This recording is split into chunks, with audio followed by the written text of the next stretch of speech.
Okay, today we're talking about solving inequalities using multiplication or division. This is 3.5 in our book.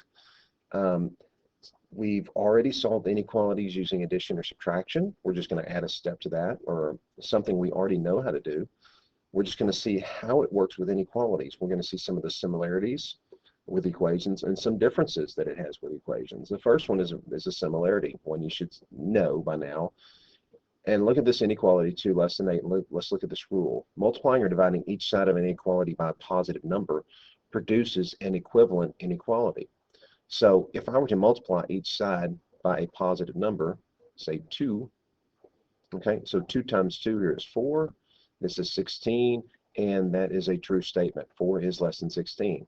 If I were to divide, let's see, by 4, okay, I get 1 is less than 4. It's still a true statement.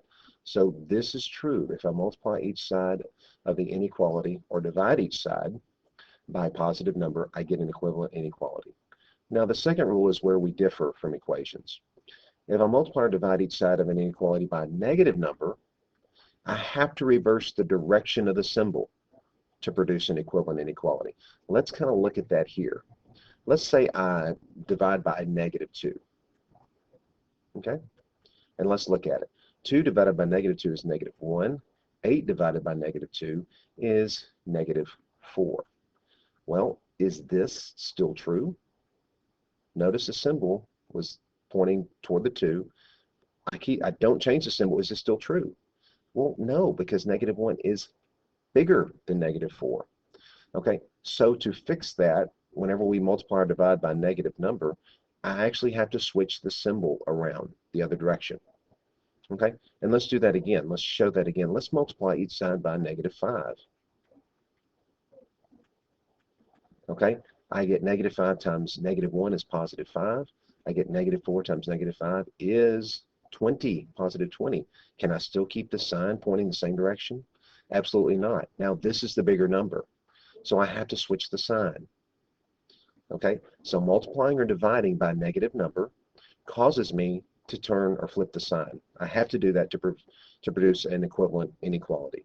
Okay, just like if I did this here. If I just divided by negative 1, okay, I get negative 24 and I get negative 36. Well, which one's bigger now?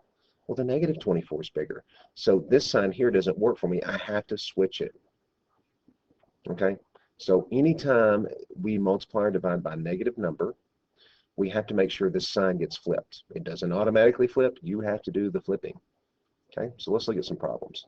Okay, so x over 6 is greater than or equal to 7. What is the operation here? It is division. So to solve this, I have to multiply. Am I multiplying by a negative number? Absolutely not. It's positive, so I don't have to worry about the sign here. That cancels. I get x is greater than 7 times 6, which is 42. And I'm almost finished. I need to graph this. I'm going to sketch a graph, and hope yours looks a lot better than mine. On this tablet, it's hard to do. Okay, I've got 43 here, and I've got 41 here. Okay, I'm going to circle this, and because there's an equal sign here, I colored in. And because it's bigger than, all the numbers bigger than 42 go this way. Okay, let's look at this one. It's x divided by negative 4. So to get rid of the negative 4, I have to multiply, do the opposite, which is multiplication. But I'm multiplying by a negative number, so we got to use the second rule that we learned. Okay, so that gives me x, and I have to flip the sign the other direction. 8 times negative 4 is negative 32. Graph this. Okay, negative 32, negative 33, and mine's a little crowded. Sorry for that. I'm going to circle negative 32. There's no equal sign, so do not color it in. X is bigger than negative 32, so I've got to go to the right with my arrow. Okay. Here, I think this is multiplication, so we're going to have to divide. We're dividing by what's in front of x. Okay, that cancels. I've got x, and because we're dividing by a negative number, I have to flip the sign. This becomes negative 3. Graph. I've got a negative 3 right here, negative 4, negative 2. Circle this. It's less than, so we're going to the left. Less than, think of less than, left than. Okay. Here we're going to divide by 2 because x is being multiplied by 2, so we do the inverse. That cancels. I've got x is greater than -4. Notice I don't care that this is negative. This has no bearing on whether I switch the sign or not. I only care about what I'm dividing by, and it's positive, so I do not switch the sign. That is a common mistake. People see the negative and they want to switch the sign. This has nothing to do with it. It's what's here. It's what I'm dividing by. Okay, next page. Look at a few more. I'm not going to graph these. I think we've seen enough graphs. I'm just going to go through these real quick. Divide by -6. Divide by -6.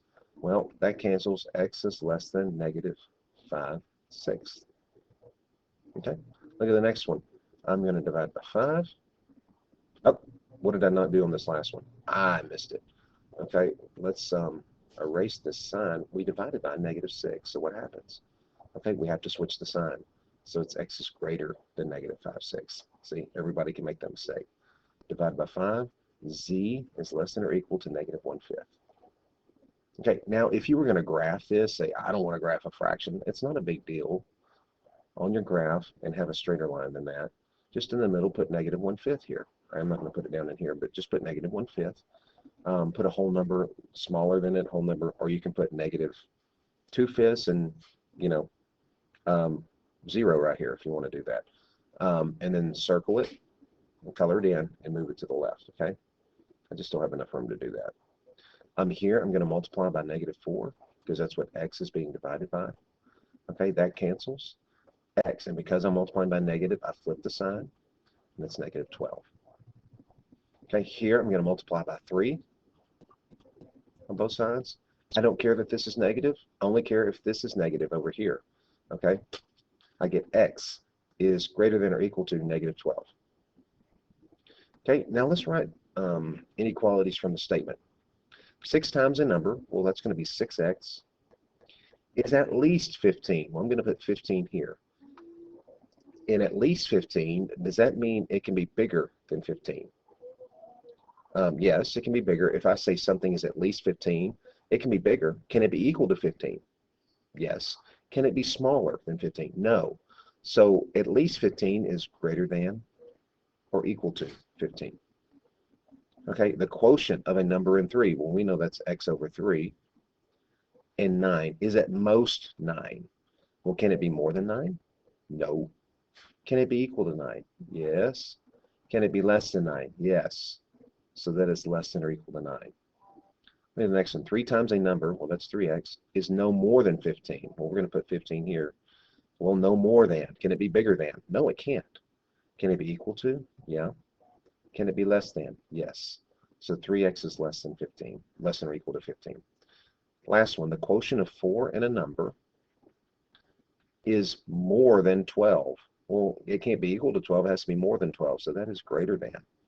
Okay, and that's just basically writing inequalities from verbal statements. Let's look at a word problem that's definitely an inequality. Okay, while training for a marathon, you try to consume at least 2,400 calories each day. For one meal, you like to eat at least 500 calories. Notice these words, at least. At least. Okay. You choose to eat pasta that has 200 calories per cup. How many cups of pasta should you eat? And they're talking about the meal, not for the day, but for the meal. So if I want 500 calories, and I want at least 500 calories, can I have less than 500? No. Can I have equal to 500? Yes. And can I have more than 500? Yes. At least is greater than or equal to. So if I need at least 500 calories, I need to be equal to 500 or bigger than 500. Okay. Each cup of pasta is 200 calories. Okay, that's per. That is a rate, 200 per cup. How many cups? That's x. Well, what do we do with rates? Okay, we multiply them. So 200 x is greater than or equal to 500. Okay, so to solve this, I divide by 200. It's not negative. I don't need to worry about flipping the sign.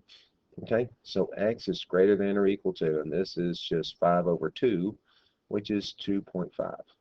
So I need at least 2.5 cups. So I'd say at least 2.5 cups. And that 2.5 gives me exactly 500, but I can certainly eat more than that if I want at least 500 calories. And that is just a basic, very basic inequality word problem. You see these words at least. that's telling you this is an inequality. Okay, hope this helps.